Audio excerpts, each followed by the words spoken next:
प्रजापति लिखिದರೆ ಇವಾಗ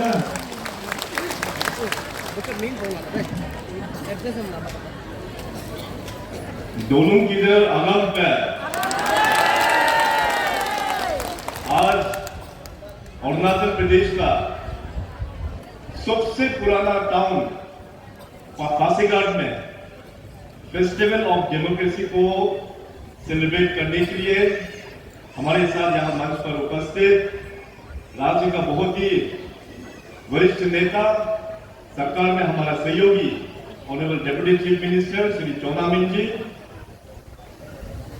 और हमारे ईस्टर्न पार्लियामेंट्री कॉन्स्टिट्यूंसी के सांसद जो कि 2024 इलेक्शन में भारतीय जनता पार्टी के उम्मीदवार श्री तपेगांव जी, यहां के स्थानीय विधायक हमारे दोस्त 38 ईस्ट पासीघाट के इस बार के हमारे भारतीय जनता पार्टी के उम्मीदवार श्री कलिंग मोयोंग जी, हमारे बहुत ही सीनियर लीडर ऑनरेबल एमएलए इस बार के 37 वेस्ट भारतीय जनता पार्टी के उम्मीदवार श्री निनोंग एरिंग जी, बहुत ही senior leader honourable MLA 39 Mebo BJP के इस बार के उम्मीदवार श्री लोंबो ताइंग जी, 36 नारी कोयू के भारतीय जनता पार्टी के उम्मीदवार श्री तोजिर कदू जी, 42 दाम्बो कॉन्स्टिट्यूंसी के भारतीय जनता पार्टी के उम्मीदवार श्री पुन्यो अकुम जी, ईस्टर्न पार्लियामेंट्री कॉन्स्टिट्यूंसी के भारतीय जनता पार्टी के चेयरमैन कमेटी के चेयरमैन ऑनरेबल एमएलए श्री कंगोंग तकू जी, बीजेपी स्टेट यूनिट के हमारे जनरल सेक्रेटरी श्री नालोंग मिजे जी, युवा नेता गुंजुम हाइदर जी, ताइक गोय chairman biodiversity, Bharatiya Janata party east Siang district के हमारे आपू बोरांग जी, यहाँ उपस्थित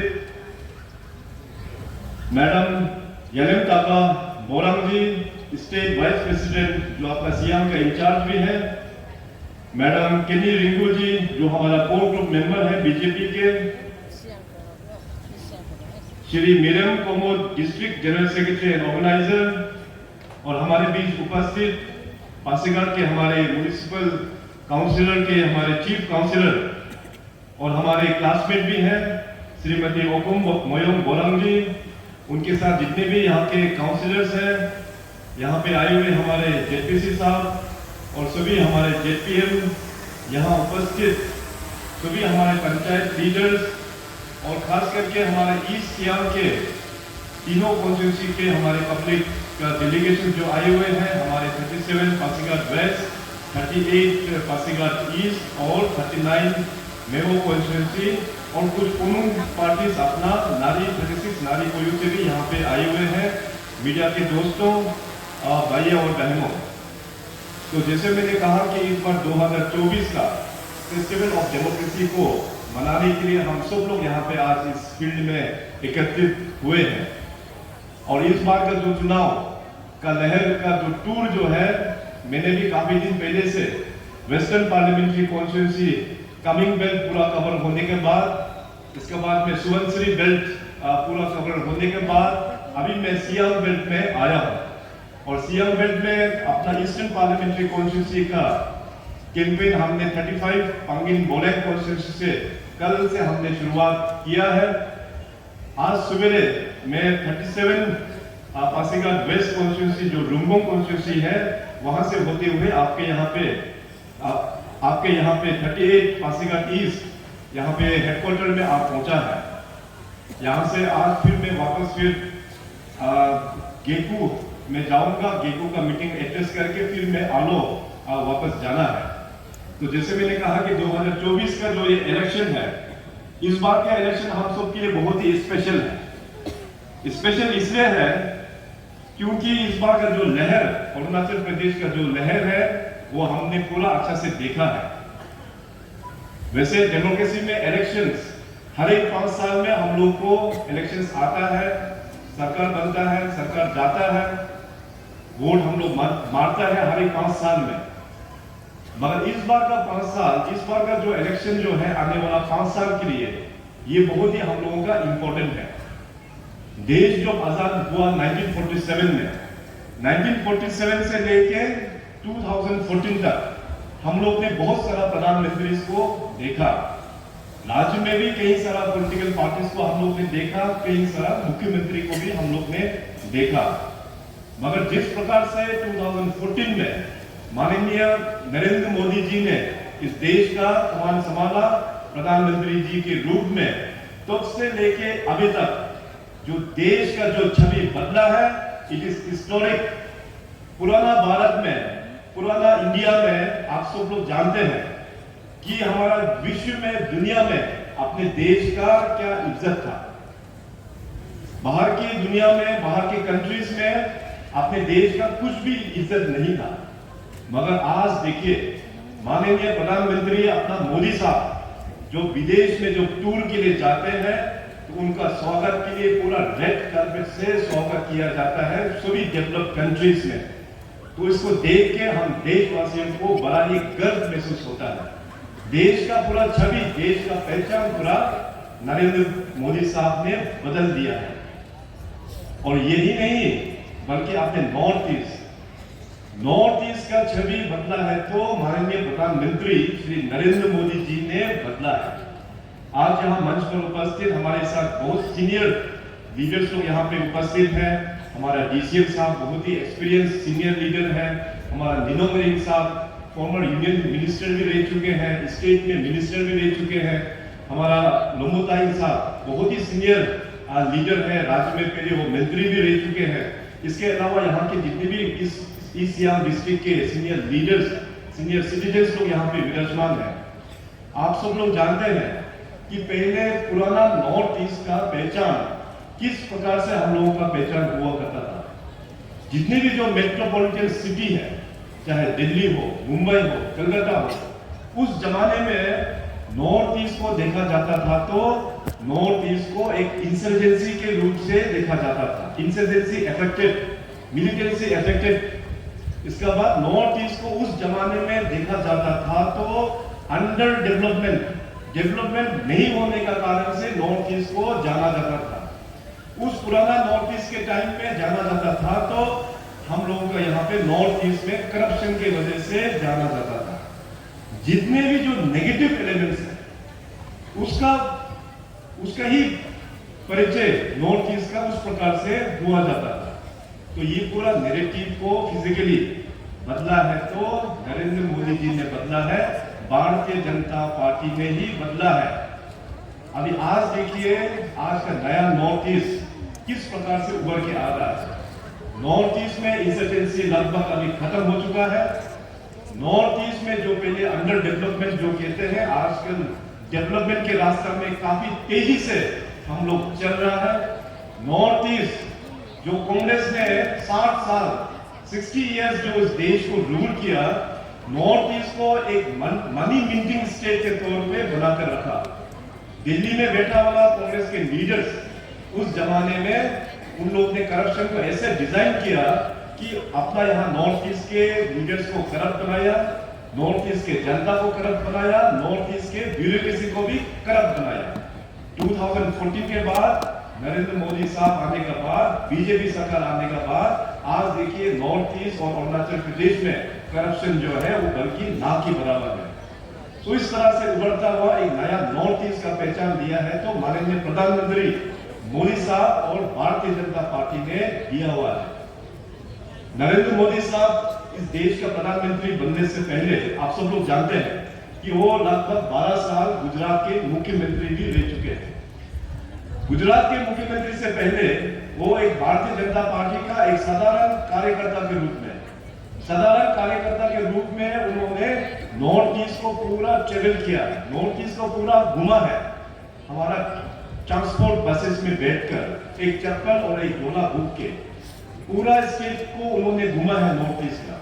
इसीलिए माननीय प्रधानमंत्री नरेंद्र मोदी जी को पता है कि नॉर्थ ईस्ट का चैलेंजेस क्या है, नॉर्थ ईस्ट किस कठिनाई से गुजर रहा है और नॉर्थ ईस्ट का पोटेंशियल एरिया भी क्या है, नॉर्थ ईस्ट का ताकत भी क्या है, ये अपना मोदी साहब जानते हैं।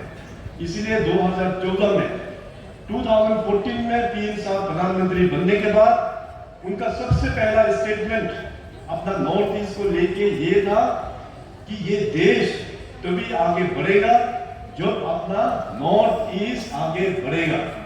और साथ ही साथ आप सबको पता है कि उन्होंने अपने जितने भी जो यूनियन कैबिनेट मिनिस्टर्स उनको क्लियर कट डायरेक्शन दिया कि हर एक 15 दिन के अंतर्गत कोई ना कोई यूनियन मिनिस्टर नॉर्थ ईस्ट में जाके टूर करना चाहिए। टूर करते वक्त अपने अपने डिपार्टमेंट का जो भी इश्यूज है, जो भी प्रॉब्लम है, अपने अपने राज्यों नॉर्थ ईस्ट में जाके उस प्रॉब्लम के बारे में डिस्कस करना है, उस प्रॉब्लम को सोल्व करके फिर वापस दिल्ली आना है। तो पिछले लगभग 10 सालों में यूनियन कैबिनेट मिनिस्टर्स जो नॉर्थ ईस्ट में विजिट हुआ उसका आंकड़ा मोर देन 500 टाइम्स, 500 से भी अधिक बार यूनियन कैबिनेट मिनिस्टर्स का नॉर्थ ईस्ट में विजिट हुआ है। जैसे मैंने कहा कि देश में कई सारा प्रधानमंत्री रह चुके हैं। 1947 से लेके 2013 तक का अगर हम लोग आंकड़ा देखें, उन सभी प्रधानमंत्री का नॉर्थ ईस्ट का विजिट को प्लस करें तो भी वो बहुत कम है। अकेला नरेंद्र मोदी 2014 से लेके अभी तक जिस प्रकार नरेंद्र मोदी साहब ने एज प्रधानमंत्री जो टूर किया, उन सभी प्रधानमंत्री का टूर से भी कहीं गुना ज्यादा पीएम मोदी साहब ने अपने नॉर्थ ईस्ट को टूर किया हुआ है। तो ये देखिए जो प्यार नरेंद्र मोदी जी हमारे नॉर्थ ईस्ट को दे रहा है। भारतीय जनता पार्टी अपने नॉर्थ ईस्ट और अरुणाचल प्रदेश को खास करके जो प्यार दे रहा है, इस प्रकार का प्यार, इस प्रकार का प्रेम, इस प्रकार का अपनापन हम लोग अरुणाचल का हिस्ट्री में, नॉर्थ ईस्ट का हिस्ट्री में कभी भी हम लोग ऐसे देख नहीं पाया है। इसलिए मैं कहता हूं कि इस बार का चुनाव जो है बहुत ही हम सब के लिए, अरुणाचल का जनता, हमारा ईस्ट सियांग के सभी डिस्ट्रिक्ट, हम सभी के लिए इस बार का चुनाव जो है बहुत ही स्पेशल है। अभी रिसेंटली पिछले महीना 9 तारीख को माननीय प्रधानमंत्री जी अपना ईटानगर कैपिटल में आए। कैपिटल में वो आए, पूरा नॉर्थ ईस्ट का इंफ्रास्ट्रक्चर प्रोजेक्ट उन्होंने फाउंडेशन स्टोन ले किया, उन्होंने उद्घाटन किया। कुल मिला के 55,000 करोड़, 55,000 करोड़ का प्रोजेक्ट नॉर्थ ईस्ट को डेडिकेट किया ईटानगर से माननीय पीएम साहब ने। और उस 55,000 करोड़ से 55,000 करोड़ से अरुणाचल प्रदेश अकेला के लिए था 41,000 करोड़, 41,000 करोड़। और मैं आज आप सबके सामने में ये बताता हूं, आने वाला दिनों में ये 41,000 करोड़ को कुछ भी नहीं है। आने वाला दिनों में लाखों लाखों करोड़ का इन्वेस्टमेंट भारत सरकार की ओर से अरुणाचल के लिए होने वाला है। ये बीजेपी सरकार का ये कमिटमेंट है, ये नरेंद्र भाई मोदी का ये उसका गारंटी है, कमिटमेंट है। सो इसीलिए 2024 का इलेक्शन हम सब के लिए बहुत ही स्पेशल है। आज मैं यहाँ पे इस फिल्म में पासीघाट में देख सकता हूँ कि कई सारा महिला लोग अपना यहाँ पे आए हुए हैं। तो देखिए वुमेन्स के लिए जो एम्पावरमेंट भारतीय जनता पार्टी ने जो लिया है, कोई भी पॉलिटिकल पार्टी इस प्रकार का पॉलिसीज आज तक लेके आ नहीं पाया। हम सभी ने सुना, मैं तो बचपन से सुन के आया, वुमेन्स रिजर्वेशन, वुमेन्स रिजर्वेशन। हर एक चुनाव में कांग्रेस उसको एक एजेंडा बनाता था। कांग्रेस ने इस देश को चलाया लगभग 60 इयर्स। इस 60 इयर्स में हमेशा कांग्रेस चर्चा करेंगे कि हम लोग वुमेन्स रिजर्वेशन को बिल को लेके आएंगे, मगर कभी उसको चर्चा तक नहीं होता। मगर देखिए इस वुमेन्स रिजर्वेशन बिल को, इस वुमेन्स रिजर्वेशन को बिल को पास किया तो अपना ऑनरेबल पीएम मोदी साहब ने पास किया, भारतीय जनता पार्टी बीजेपी ने ही पास किया है। नारी शक्ति वंदन अधिनियम, नारी शक्ति वंदन अधिनियम, वुमेन्स रिजर्वेशन अपने महिलाओं के लिए आने वाला चुनाव में 2029 का चुनाव में अरुणाचल प्रदेश में 60 असेंबली कॉन्स्टिट्यूंसी में मिनिमम 20 सीट जो है अपना वुमेन्स लोग जाके अभी रिप्रेजेंट करेंगे। बल्कि मैं तो ये कहता हूं कि अरुणाचल का हमारा जो औरतें लोग है, वुमेन्स लोग है, बहुत ही हार्ड वर्किंग है। 20 क्या वो लोग इवन 30-40 तक भी वुमेन्स आने का पूरा चांसेस है 2029 इलेक्शंस में। इवन एमपी लोकसभा में भी 33% रिजर्वेशन अभी हो गया है। सो इस प्रकार से वुमेन्स के लिए एम्पावरमेंट कौन सा पॉलिटिकल पार्टी करता है? केवल भारतीय जनता पार्टी बीजेपी ही करता है। और देखिए अरुणाचल प्रदेश में हमारा ये जो सुंदर प्रदेश जो है, सब ट्राइबल एरियाज है, 26 जनजाति हम लोग यहाँ पे बसे हुए हैं। और जितने भी जो ट्राइब्स हैं, हमारा सोशल फैब्रिक्स में अपना वुमेन्स लोग, अपना औरतें लोग, महिलाओं लोग बहुत अच्छा काम सदियों से ही उन लोग ने कंट्रीब्यूट करके आया है। तो महिला को आगे बढ़ाने के लिए राज्य सरकार ने भी हम लोग कई सारा इनिशिएटिव्स हम लोग ने लिया हुआ है। 2016 ऑनवर्ड्स मैंने राज्य भर में एक बड़ा रिवोल्यूशन स्टार्ट किया सेल्फ हेल्प ग्रुप के नाम में। सेल्फ हेल्प ग्रुप में एक बड़ा रेवोल्यूशन अक्रॉस अरुणाचल प्रदेश, क्योंकि हमारा मानना ये है अरुणाचल प्रदेश को अगर प्रगति डेवलपमेंट करना है, इकोनॉमिकली आगे बढ़ाना है, तो अपने गांव को आगे बढ़ाना जरूरी है। और गांव में होता है, घरों में अपना महिला लोग जब आगे बढ़ता है तो घर आगे बढ़ता है, गांव आगे बढ़ता है, डिस्ट्रिक्ट, स्टेट और देश आगे बढ़ता है। तो महिलाओं को स्ट्रेंथनिंग करने के लिए, उनको बिजनेस नेटवर्क के साथ में जोड़ने के लिए सेल्फ हेल्प ग्रुप का माध्यम से आज अरुणाचल प्रदेश में कुल मिला के more than 11,000 self help group का गठन हो चुका है। SHGs, PLF और CLF ऐसे माध्यम से हमारा महिलाओं लोग मोर देन 1 लाख औरतें, 1 लाख महिलाओं इस संगठन के साथ में जुड़ के सभी गांवों में अभी इसका काम जो है, इसका काम जो चल रहा है। भारत सरकार, राज्य सरकार के स्कीम्स को लेकर हम लोग जोड़ते हैं। बैंकिंग नेटवर्क के साथ में हम लोग SHGs को जोड़ के स्टेट गवर्नमेंट भी इनको करोड़ों रुपया सैंक्शन करके साथ देते हैं। आने वाला दिनों में SHGs और महिला लोगों को आगे बढ़ाने के लिए इसका पैरामीटर और भी हम लोग बढ़ाएंगे। ये बीजेपी पार्टी का जितने भी जो महिलाएं हैं अरुणाचल प्रदेश में, आप सभी के लिए ये पार्टी की ओर से ये वादा रहा। साथ ही साथ हमारा अरुणाचल के जो युवा है, हमारा अरुणाचल प्रदेश का जो युवा है बहुत ही टैलेंटेड युवा है। अरुणाचल प्रदेश में बीजेपी पार्टी का सरकार ने बहुत सारा प्लेटफॉर्म्स अपना युवाओं के लिए हम लोग ने डेडिकेट किया है, जैसे mister Arunachal, Arunachal got talent, miss Arunachal, mister Arunachal, इस प्रकार का कई सारा प्लेटफॉर्म्स अपना युवाओं को हम लोग ने दिया है।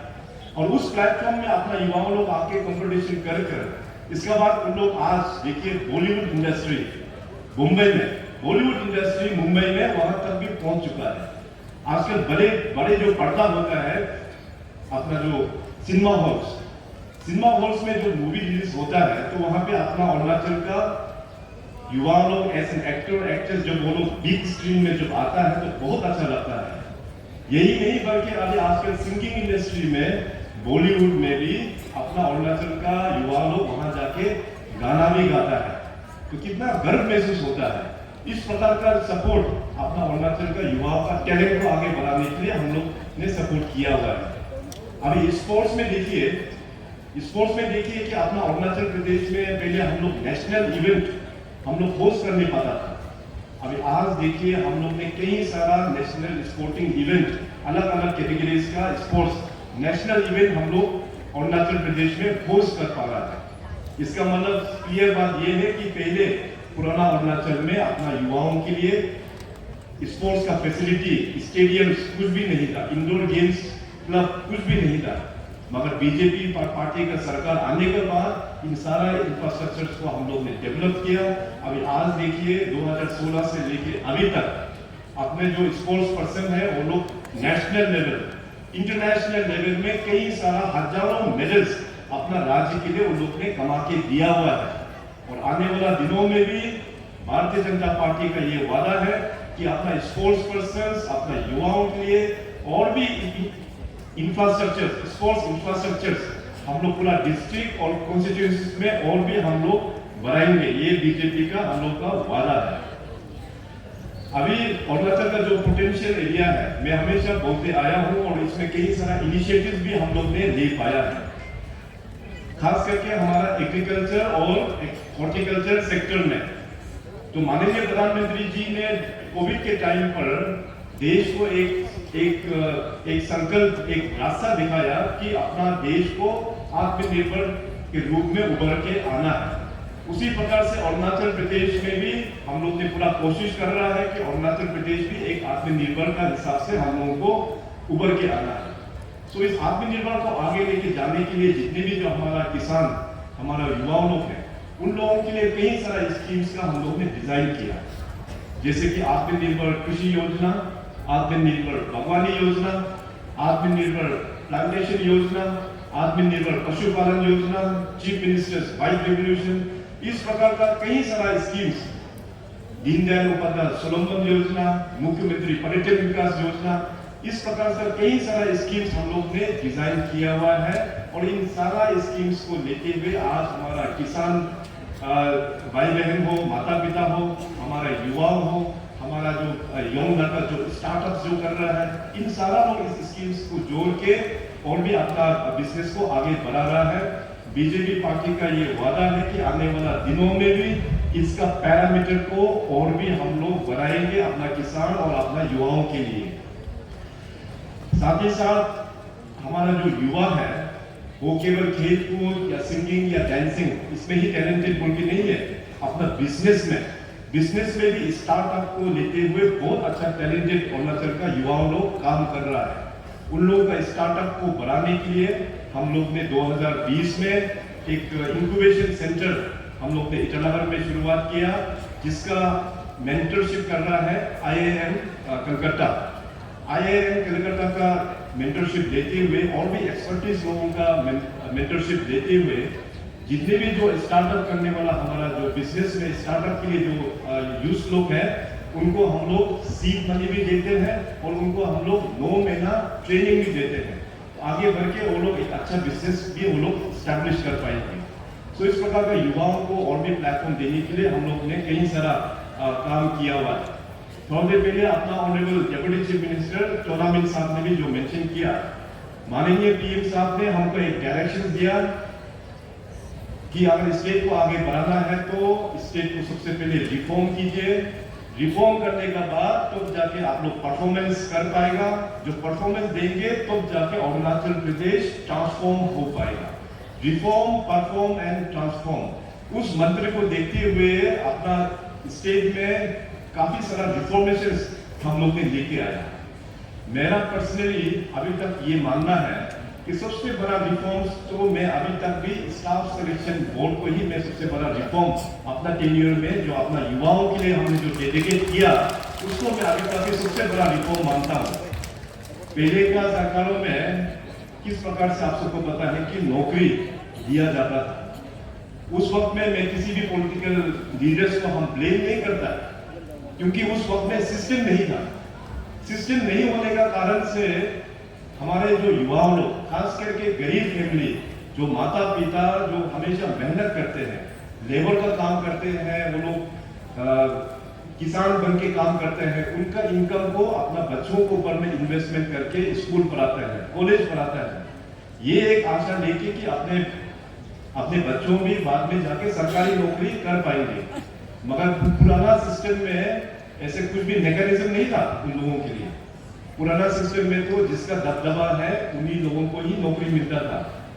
तो अपना बीजेपी सरकार आने के बाद तुरंत हमने फैसला लिया कि ये जो प्रैक्टिस चल रहा है अरुणाचल का फ्यूचर के लिए ये बड़ा खतरनाक है, हमारा युवाओं के लिए ये बड़ा डेंजर है। तो तुरंत उस पुराना सिस्टम को हमने हटाया और स्टाफ सिलेक्शन बोर्ड का हमने गठन किया। आज देखिए स्टाफ सिलेक्शन बोर्ड जो ISO सर्टिफाइड एक ऑर्गेनाइजेशन बन चुका है, उसका माध्यम से आज ट्रांसपेरेंसी एंड क्लीन रिक्रूटमेंट के आधार पर पूरे अरुणाचल प्रदेश में ग्रुप CB का रिक्रूटमेंट बहुत ट्रांसपेरेंट वे से हो रहा है। तो ये हमारा आने वाला अरुणाचल के लिए, भविष्य के लिए बहुत अच्छा है। आज से 5 साल बाद आप देखना अरुणाचल सरकार का परफॉर्मेंस लेवल बहुत बढ़ जाएगा, क्योंकि इसमें जो नया जो रिक्रूटमेंट रूल में है, जो लोग भी रिक्रूट करके आते हैं वो लोग एज पर मेरिट, उन लोगों का अपना ही बलबूते में एग्जाम दे के वो लोग आते हैं। तो आने वाला दिनों में अरुणाचल सरकार भी बहुत अच्छा फंक्शन हम लोग दे पाएंगे। और तो दूसरा जो हम लोग ने रिफॉर्म जो किया है वो है public service commission. Public service commission में भी हमने पहले देखा कि अपना अरुणाचल प्रदेश के युवा लोग पढ़ाई लिखाई तो काफी करता है, मगर UPSC में वहां पे एग्जाम क्रैक करके अपना लोग निकाल नहीं पा रहा है। तो मैंने प्रश्न किया कि ऐसा क्यों हो रहा है अरुणाचल में, बाकी नॉर्थ ईस्ट के लोग यूपीएससी एग्जाम में आईएएस मिलता, आईपीएस, आईआरएस, आईएफएस, बहुत सारा पोस्ट उन लोगों को मिलता है। अरुणाचल के युवा लोगों को क्यों नहीं मिल रहा है? तो बाद में पता चला कि जो सिलेबस पब्लिक सर्विस कमीशन के लिए जो सिलेबस है वो अलग है, यूपीएससी के लिए जो सिलेबस था वो टोटली अलग है। तो आपने जो युवाओं को 2 एग्जाम प्रिपेयर करना पड़ता था, यूपीएससी के लिए अलग कोचिंग लो और पब्लिक एपीसीएस के लिए अलग कोचिंग।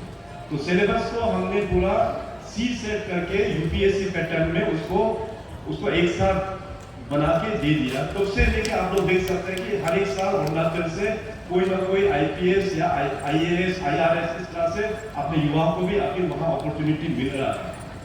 पब्लिक सर्विस कमीशन में बहुत ही अनफॉर्चुनेट इंसिडेंट हुआ है पिछले करीबन 1 साल कुछ हो गया, जिसमें पेपर लीकेज या पेपर सेलिंग का मैटर को लेते हुए तो जैसे खबर आया हम लोग ने कड़ी से कड़ी एक्शन इसमें हम लोग ने इसको करके जितने भी जो लोग इन्वॉल्व है वो कानूनी के मुताबिक उसको सजा भी अभी उन लोगों को दिया गया है।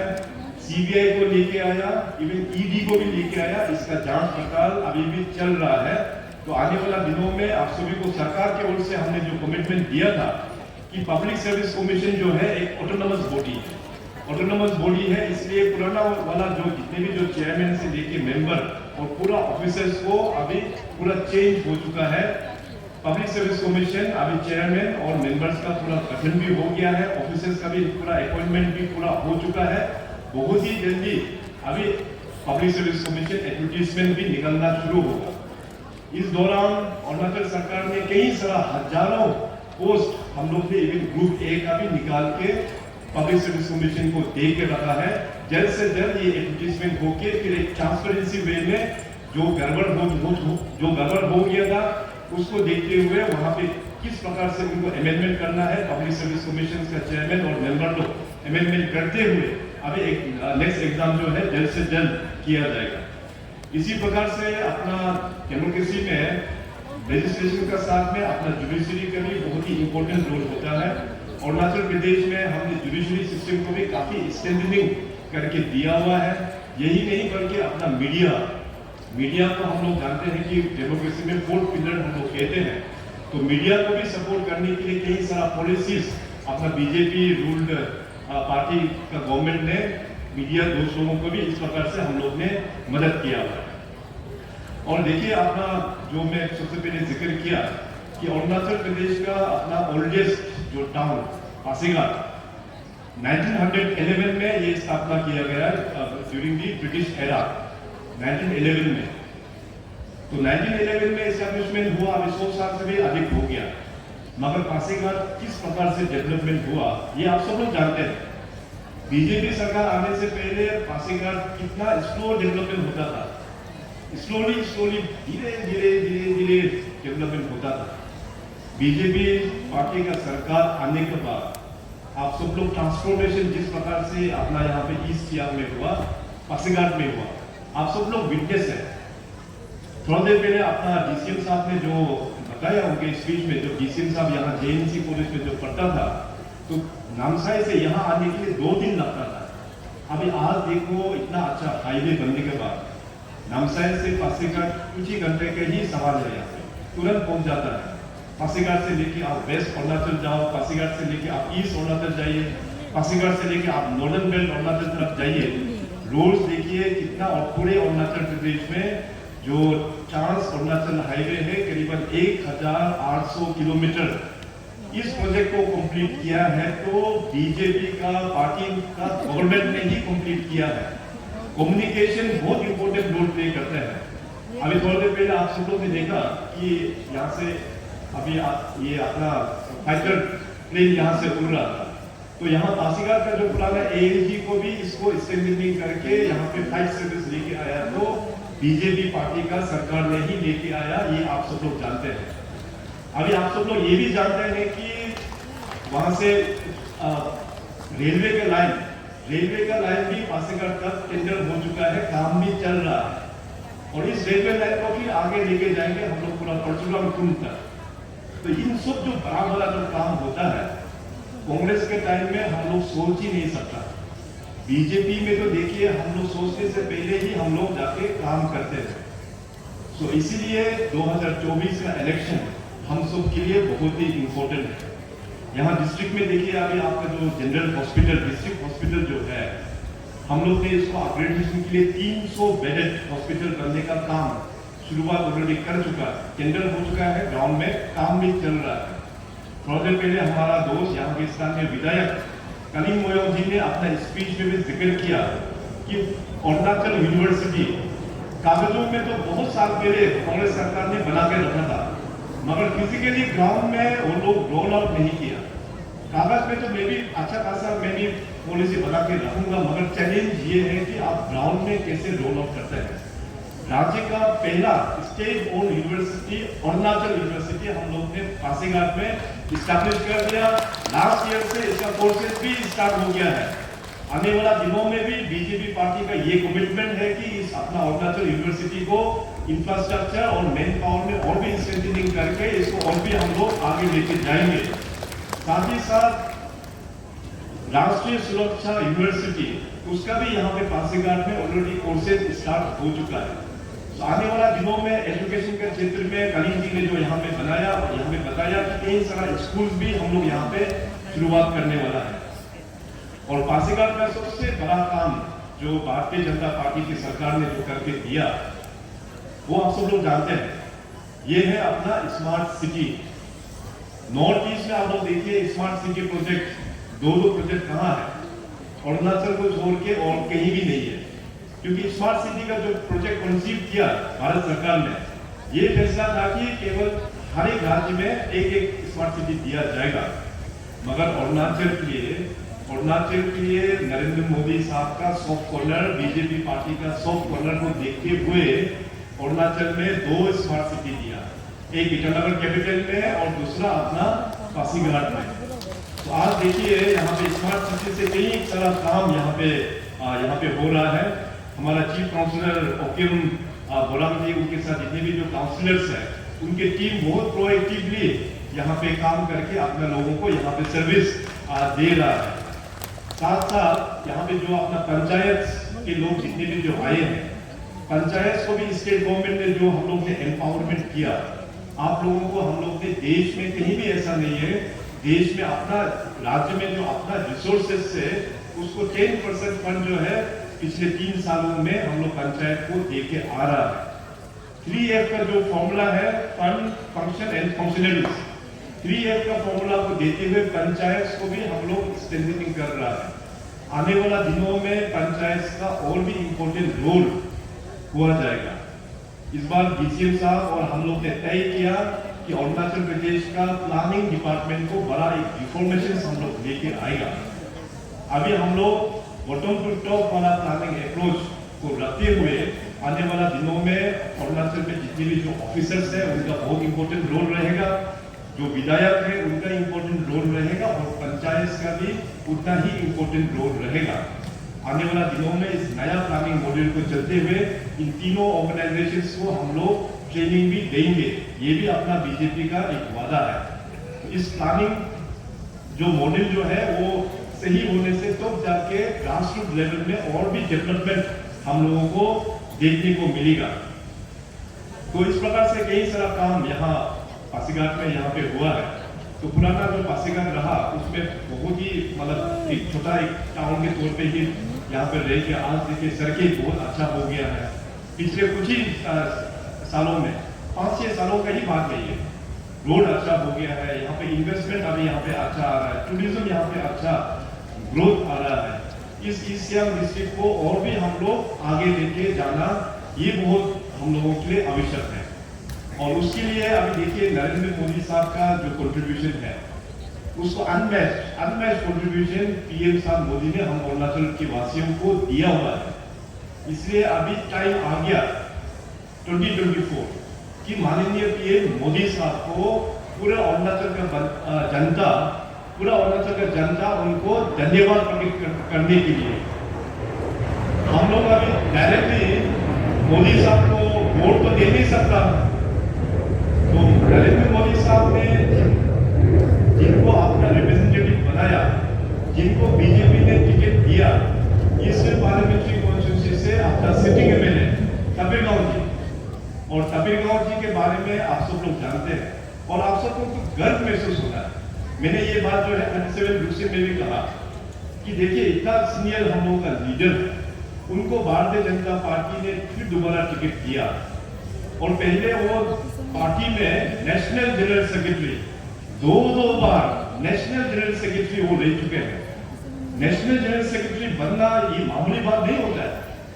उस पोजीशन में बैठने का बाद अभी आज देखिए तपेगांव जी का जो कॉन्टैक्ट वहां पे माननीय प्राइम मिनिस्टर साहब के साथ में, वहां पे यूनियन कैबिनेट मिनिस्टर, जितने भी जो सीनियर यूनियन कैबिनेट मिनिस्टर्स, उनके साथ में डायरेक्ट कनेक्ट, इनको बहुत अच्छा से वो लोग प्यार करते हैं और इनके साथ जो दिल्ली में जो लिंक है बहुत ही अच्छा लिंक है। मुझे काफी खुशी महसूस होता है कि मैं ऐसे मुख्यमंत्री राज्य में बैठा हूँ और हमारा दो सीनियर, एक अपना तपेगांव साहब हो गया और एक किरण जी, तो अरुणाचल में बैठकर हमको दिल्ली जाने का कोई भी आवश्यक नहीं है। अरुणाचल से बड़े बड़े स्कीम जो भी हम यहाँ से प्लानिंग करके हम यहाँ से रिकमेंड करते हैं, व्हाट्सएप में मैं तपेगांव जी को बोल देता हूँ कि आप थोड़ा फॉलो अप करना। दिल्ली में बैठ के तपेगांव जी ऑफिस में जाके मिनिस्टर्स को मिलकर तब जाके अरुणाचल के लिए अपना ईस्टर्न पार्लियामेंट्री क्षेत्र के लिए, चाहे वो रोड का प्रोजेक्ट हो, चाहे वो रेलवे का प्रोजेक्ट हो, चाहे वो एयरपोर्ट का प्रोजेक्ट हो, कई बड़ा प्रोजेक्ट वो उनका माध्यम से सैंक्शन करके आता है। तो इसीलिए ये जो मौका जो दिया है और खास करके अपना सियामगंज में, अपना आदिगंज में, अपना ईस्ट सियांग में, तो ये हम सब के लिए एक गर्व का बात है कि अपना यहीं से ईस्ट सियांग डिस्ट्रिक्ट से एक बीजेपी ने दोबारा फिर तपेगांव जी को टिकट दिया। तपेगांव जी को पूरा थंबिंग मेजॉरिटी से जिताना हम सभी का काम है। हम सब भारतीय जनता पार्टी के कार्यकर्ता, हम सभी ईस्ट सियांग डिस्ट्रिक्ट के वोटर्स, आप सभी का काम है। अभी भी ईस्टर्न पार्लियामेंट्री कॉन्स्टिट्यूंसी में तपेगांव जी के साथ में और 5 उम्मीदवार ने यहाँ में नॉमिनेशन फाइल किया हुआ है। आप सब लोग सोचिए कि अगर हम लोग दूसरा किसी एमपी को बना के भेजेगा वहां जाके, तो सबसे पहले तो वो एमपी को अपना पार्लियामेंट का दरवाजा भी उसको ढूंढ के नहीं मिलेगा, 5 साल लग जाएंगे उसको, और जब ढूंढ के मिलेगा तो सबसे पीछे में बैठेंगे वो। अरुणाचल के लिए एक शब्द, अपना अरुणाचल प्रदेश के लिए एक शब्द भी वो बोल नहीं पाएंगे। इसलिए ये गलती हम लोगों को नहीं करना है। नरेंद्र मोदी साहब ने अरुणाचल के लिए बहुत काम किया हुआ है और भी कई बड़ा काम हम लोगों को करना है। तो इसीलिए बीजेपी को जिता के, तपेगांव जी को यहाँ से जिता के दोबारा फिर नरेंद्र मोदी साहब के पास में पार्लियामेंट भेजने का जिम्मेदारी आज हम सबको लेना होगा। यहाँ पे हमको कभी सुनने में आता है कि तपेगांव साहब को हम लोग ने पहले भी वोट दे चुके हैं, इस बार हम लोग क्यों देगा। ये सोच देखिए अरुणाचल का विकास के लिए नेगेटिव सोच है। ये सोच आप लोगों का दिमाग से निकाल के फेंकना है। और जैसे मैंने कहा कि तपेगांव साहब तो अपना है, अपना ईस्ट सियांग डिस्ट्रिक्ट से बिलोंग करते हैं। यहाँ से तो 90% वोट तपेगांव जी को जाना चाहिए यहाँ से। और इस बार हम देखेंगे जून 4 तारीख को काउंटिंग होगा अपना एमपी का। तो सबसे पहले मैं ईस्टर्न पार्लियामेंट्री का खाता खोलूंगा मैं इस ईस्ट सियांग डिस्ट्रिक्ट से। ईस्ट सियांग डिस्ट्रिक्ट में कुल मिला के 37 पासीघाट में 24 पोलिंग स्टेशन है, 38 पासीघाट में 33 पोलिंग स्टेशन और मेगो में है 19 पोलिंग स्टेशन। इन सारा पोलिंग बूथ वाइज हम चेक करेंगे कि अपने ही लोग अपना उम्मीदवार को कितना आप लोग ने आशीर्वाद दिया हुआ है। यहाँ से पूरा हम चेक करेंगे तो हम देखेंगे कि आप लोगों को आने वाला दिनों में और भी आप लोगों को किस प्रकार से राज्य सरकार और केंद्र सरकार से और भी मदद आप लोगों को लेके आना है। केवल आप लोगों का काम 19 अप्रैल में जाके अपना बीजेपी में बटन दबाना है। ये बटन जो होगा अपना ईस्ट सियांग का विकास के लिए ये बटन होगा। ये जो बटन आप लोग बीजेपी में जो दबाएगा अपना ईस्टर्न पार्लियामेंट्री का डेवलपमेंट के लिए होगा। ये जो बटन आप लोग बीजेपी में जो डालेगा दबाएगा ये अरुणाचल, पूरा अरुणाचल का विकास के लिए होगा, 5 साल का जो विकास। इसलिए मैं आप सभी से अनुरोध करेंगे कि ऑपोजिशन वाला बहुत सारा छोटा बातों को लेके आप लोगों को मिसगाइड करने का वो पूरा रणनीति वो लोग ले चुका है, मगर हम लोगों को बड़ा चीज सोचना है। छोटा बहुत ये मतभेद तो होता ही है। मैं आज वहाँ 37 में भी रूसी में भी कहा इवन घर में भी हस्बैंड वाइफ का बीच में भी कभी कभी मिसअंडरस्टैंडिंग होता है, मगर हम लोगों को एक बड़ा पिक्चर देखना चाहिए। तबीर गांव जी का यहाँ से अगर गलती से कोई दूसरा एमपी को भेज दिया तो वहां जाके तो वो तो एक ऑपोजिशन का बेंच में बैठना पड़ेगा। ऑपोजिशन बेंच का लोगों को किस प्रकार से फैसिलिटी मिलता है डेमोक्रेटिक सेटअप में, ये हम सब जानते हैं। और हम सब के लिए कितना बड़ा गद्दारी हो जाएगा, कितना बड़ा गद्दारी हो जाएगा। पहले अपना eastern Arunachal, east Siang district कितना पिछड़ा हुआ था। यहाँ पे देखिए बीजेपी सरकार आने के बाद, मोदी साहब आने का बाद पासीघाट में, यहाँ ईस्ट सियांग डिस्ट्रिक्ट में इतना प्रोग्रेस हुआ, अरुणाचल में इतना डेवलपमेंट हुआ, तो उसको हम लोग थैंक्स देने का जगह में अगर हम लोग पीठ मूड़ के धोखा देगा तो ये तो हम लोग का बहुत बड़ा ही बदनाम हो जाएगा। इसलिए आप सब लोग से मेरा ये निवेदन रहेगा कि बड़ा दिन होके आप लोग बीजेपी का बटन दबाइए।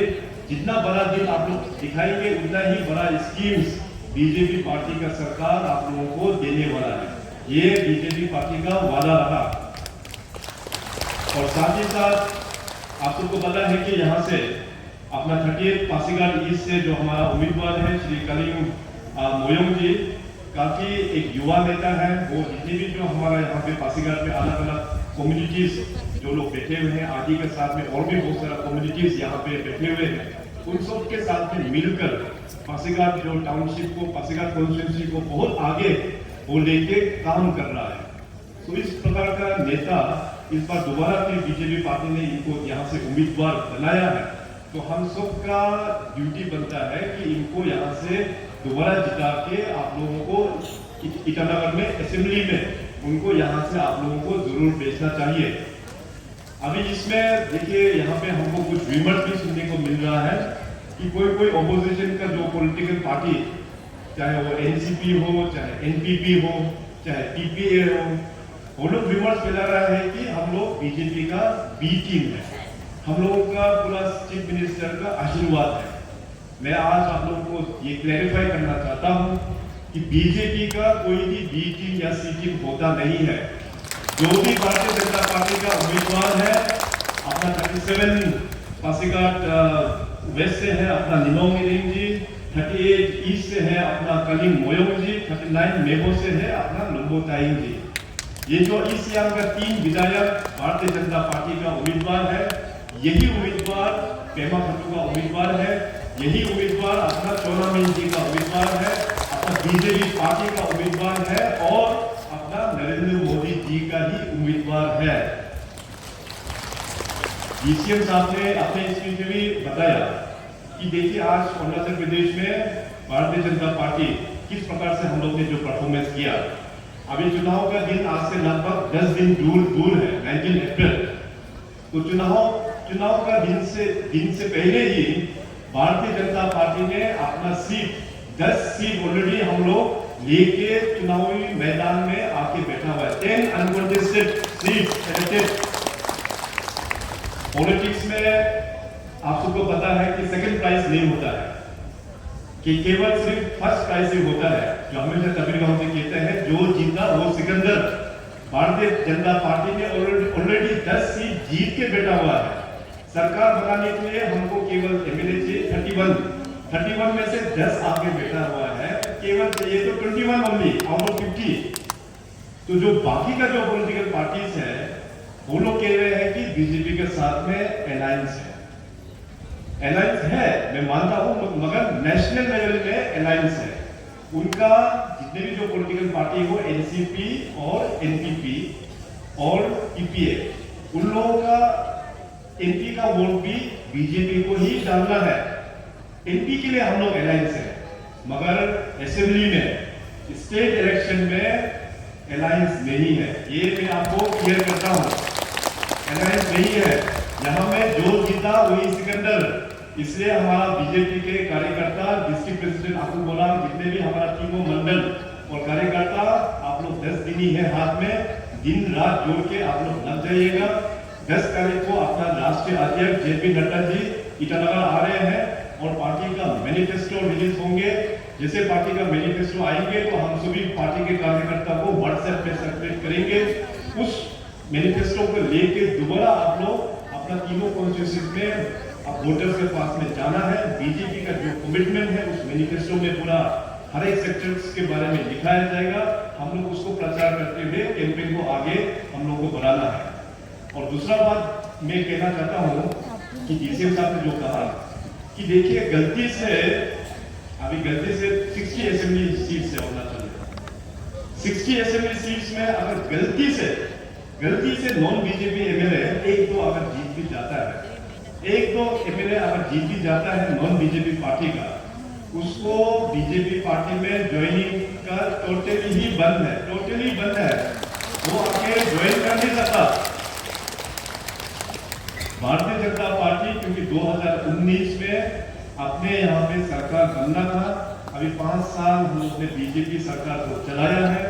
पार्टी हमारे लिए राज्य में थोड़ा बहुत नया था, मैक्सिमम जनता पार्टी के बारे में जानता नहीं था, इसलिए हम लोग ने भारतीय जनता पार्टी का डिसिप्लिन, उनका रूल्स रेगुलेशंस उतना एनफोर्स नहीं किया।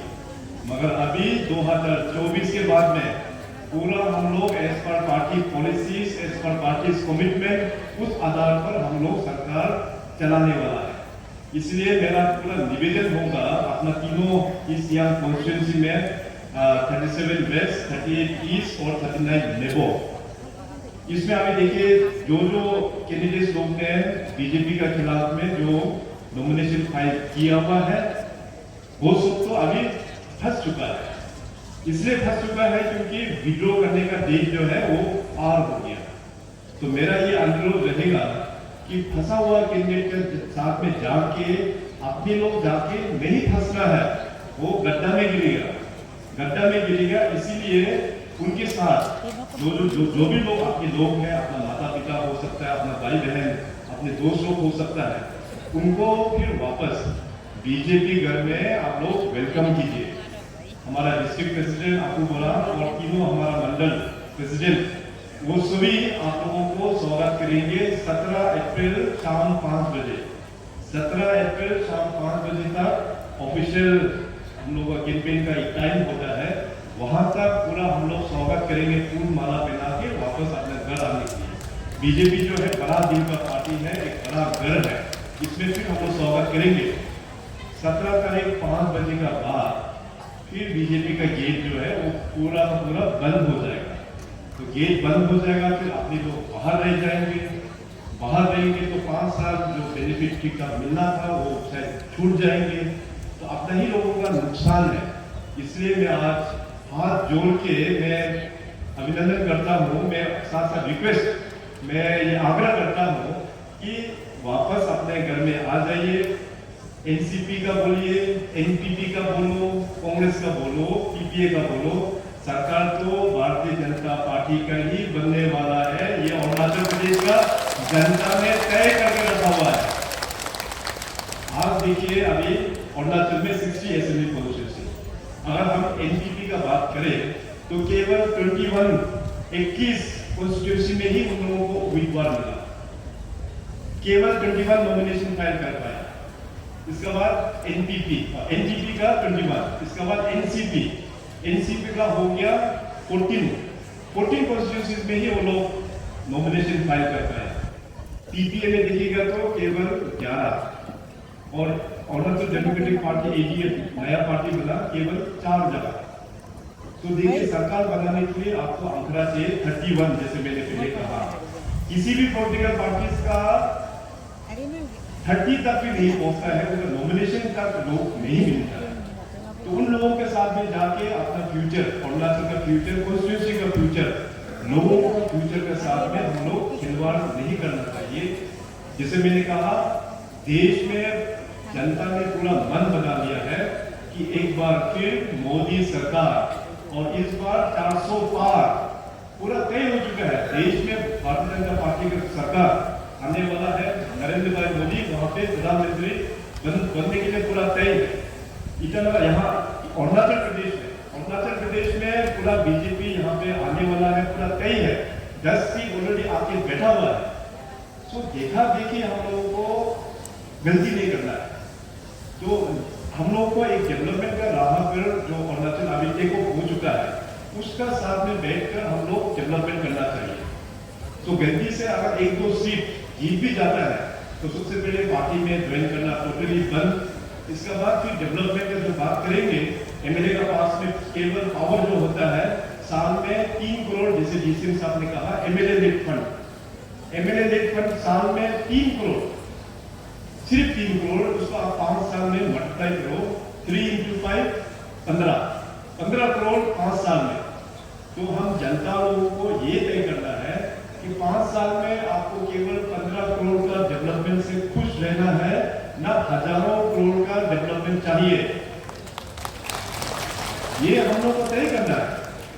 और कुछ उम्मीदवार जो भारतीय जनता पार्टी के एग्नेस्ट में जो उम्मीदवार है, अरुणाचल में मनी कल्चर, इतना पैसा, करोड़ों पैसा वो लोग फेंक रहा है और हजारों लाखों का कीमत लगा के वोटर्स को खरीदने का कोशिश कर रहा है बोल के हमें खबर आया। मनी कल्चर का विरोध मैं 2019 इलेक्शन में भी किया, इस बार भी मैंने बड़ा जोर से हम विरोध कर रहा है। पैसा लेके अगर हम लोग वोट देंगे, it will be known as murder of democracy का पूरा ये मर्डर हो रहा है।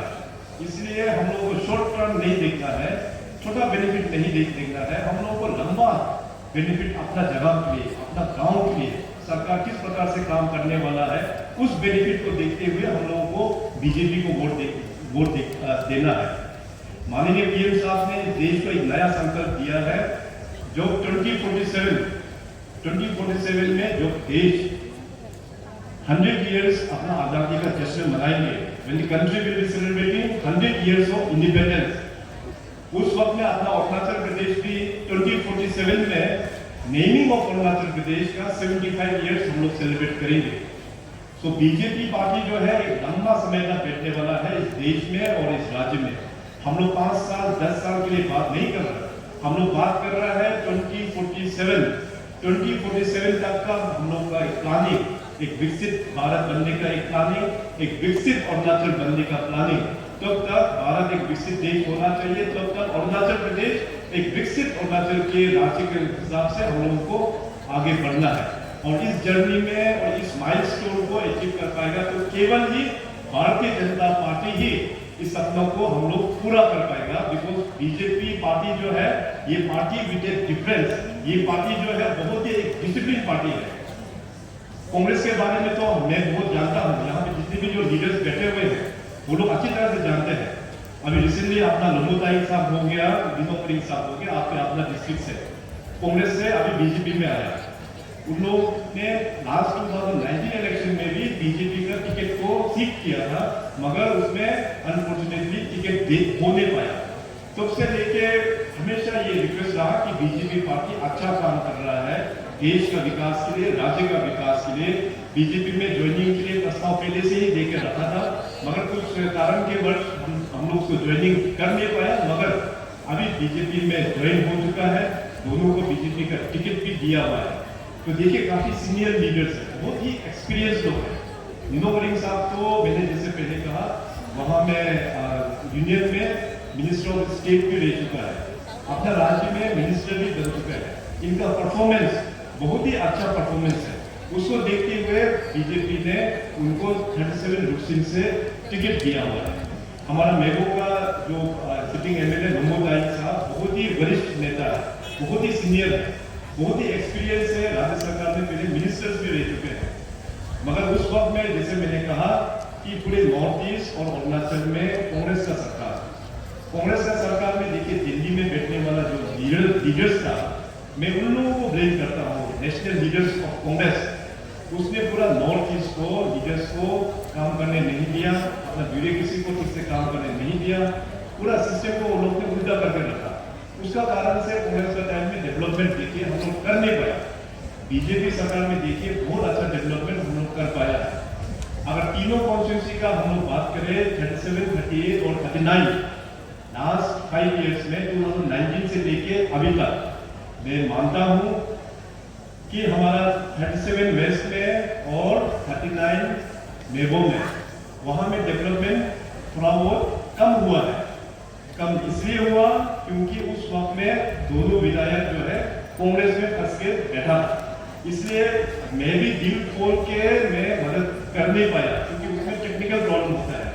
जिस प्रकार से यहाँ पे हमने 38 कॉन्स्टिट्यूंसी को जो मदद किया पिछले 5 सालों में, उस प्रकार से हम मदद कर नहीं पाया क्योंकि अलग पार्टी में वो लोग रह गया था। मगर अभी साथ में आ गया, चाहे वो 37, 38, 39, इस डिस्ट्रिक्ट को भारतीय जनता पार्टी की ओर से हम लोग अच्छा डेवलपमेंट करेंगे और भी इंफ्रास्ट्रक्चर अच्छा इंफ्रास्ट्रक्चर अपने यहाँ बनाएंगे। और पासीघाट तो अपना ओल्डेस्ट टाउन है, इस पासीघाट को और भी हमको इसको और भी डेवलपमेंट करना ये हम सबका जिम्मेदारी है। तो देखिए पार्टी की ओर से मैं आज पूरा रिस्पॉन्सिबिलिटी में लेता हूँ। तो मेरा आज यहाँ आने का मकसद भी वही है कि हमारा तीनों जो बीजेपी कैंडिडेट है, कलिंग मोयोंग जी, निनोंग इरिंग जी और लोंबो तायिंग जी, और साथ ही साथ हमारा ईस्टर्न पार्लियामेंट्री कॉन्स्टिट्यूंसी के बीजेपी के उम्मीदवार सीनियर लीडर ना कपेगांव जी, इन चारों को जिताना अभी हम सब आप सभी का ड्यूटी बनता है। आप सब लोग जिताएंगे? थोड़ा जोर से बोलिए, थोड़ा भूख लग गया। जिताएंगे? देखिए आपका मुख्यमंत्री जो है बड़ा ही ट्रांसपेरेंट है, बड़ा ही अकाउंटेबल भी है। आप लोग पिछले 8 वर्षों में हमको बहुत सारा काम लगाया। आज तो मैं जो भी मेजर अचीवमेंट्स के बारे में मैं उनका यहाँ पे नहीं बोल रहा हूँ, आप सब लोग जानते हैं। मैं दिन रात मेहनत करके अपना इस सुंदर प्रदेश को आगे लेके जाने में टीम अरुणाचल के कॉन्सेप्ट से मैंने काफी मेहनत किया। अभी आज मैं यहाँ पे मांगने के लिए आया हूँ और आज आप लोग ने हमको वादा किया है। इस वादा को आप लोग किस प्रकार से निभाएंगे वो मैं आने वाला दिनों में फिर देखूंगा। मैं 2 तारीख का भी हम चेक करेंगे, 2 जून एनएस का काउंटिंग होगा, उसमें भी हम पोलिंग वाइज हम पूरा चेक करेंगे। ईस्ट में 38 पोलिंग स्टेशन है, वेस्ट में 30 ईस्ट में है, ईस्ट में कुल मिला के जो पोलिंग स्टेशन है 33 पोलिंग स्टेशन है, वेस्ट में 26 पोलिंग स्टेशन और 39 मेमो में 19 पोलिंग स्टेशन। कहेंगे कि आप लोगों का प्यार हमारा तीनों उम्मीदवार को किस प्रकार से आप लोग ने दिया हुआ है। आप लोग पक्का जिताएंगे तीनों हमारा बीजेपी उम्मीदवार को? आप लोग जब तक ठीक से नहीं बोलेगा मैं आज माइक छोड़ने वाला नहीं हूँ। जिताएंगे ना? पक्का वादा?